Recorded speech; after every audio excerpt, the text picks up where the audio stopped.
صلی اللہ علیہ وسلم والعاقبۃ للمتقین والصلاۃ والسلام علی سید الانبیاء والمرسلین وعلی آلہ واصحابہ اجمعین اما بعد اعوذ باللہ من الشیطان الرجیم بسم اللہ الرحمن الرحیم قل بفضل اللہ وبرحمتہ فبذلک فلیفرحوا صدق اللہ العظیم وصدق رسولہ النبی الکریم الامین ان اللہ وملائکتہ یصلون علی النبی یا ایہا الذین آمنوا صلوا علیہ وسلموا تسلیما الصلاۃ والسلام علیک یا سیدی یا رسول اللہ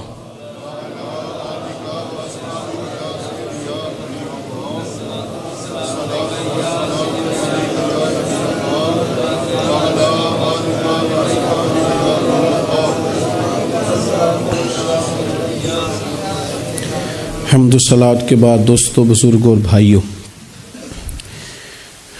انسان اپنی زندگی میں جیسے جیسے شب و روز طے کرتا ہے، بہت سارے مواقع زندگی میں اسے دیکھنے نصیب ہوتے ہیں۔ ہمارے ہاں کچھ تقریبات کی جاتی ہیں، خوشی کے موقع پر بھی اور غم کے موقع پر بھی۔ خوشی کی تقریبات بھی پہلے بڑی مختصر، جامع، پروقار اور وزادار ہوتی تھی۔ نکاح کا مطلب ہے دو گواہوں کی موجودگی میں ایجاب و قبول کرنا۔ مختصر سے لوگوں کے بیچ بیٹھ کے نکاح ہو جاتا تھا، مختصر سے لوگ ولیمے کی دعوت کے بعد دعائے خیر پر اپنے اپنے گھروں کو چلے جاتے تھے۔ ہندوستان میں مسلمانوں نے ہندوؤں کو دیکھا کہ وہ مہندی کی رسم کرتے ہیں، اس پر پھر اتنی زیادہ توجہ لوگوں کی بڑھ گئی کہ وہ باقاعدہ شادی کا حصہ بن گئی، باقاعدہ اس پہ بہت بڑا سرمایہ خرچ ہونے لگ گیا۔ پھر اس کے ساتھ ساتھ فی نفس ہی عورت کا ہاتھوں پہ مہندی لگانا تو ناجائز نہیں، لیکن اس میں پھر ایک باقاعدہ تقریب رکھ لینا، پھر مرد عورتوں کا اکٹھے ہونا، پھر ڈھول ڈھمکا ہونا، پھر شور شرابہ ہونا، اس کی شریعت قطعاً اجازت نہیں دیتی۔ پھر یہ ہوتا تھا کہ شادی سے قبل جب رشتہ طے ہوتا تھا تو طریقہ یہ تھا کہ لڑکی اور لڑکے کا نکاح کر دیا جاتا تھا اور مناسب وقت پر رخصتی ہو جاتی تھی۔ نبی پاک صلی اللہ تعالیٰ علیہ وسلم نے حضرت سیدہ عائشہ صدیقہ رضی اللہ تعالیٰ عنہ کے ساتھ نکاح کیا اور 3 سال کے بعد رخصتی ہوئی۔ چلے بعد میں لوگوں نے اگر نکاح نہ کیا تو پھر کہا کہ نسبت طے کر دی ہے۔ یہ بڑا سونا، اچھا، صاف ستھرا فکرہ تھا۔ اب باقاعدہ اس نام کو منگنی کا نام دے دیا گیا،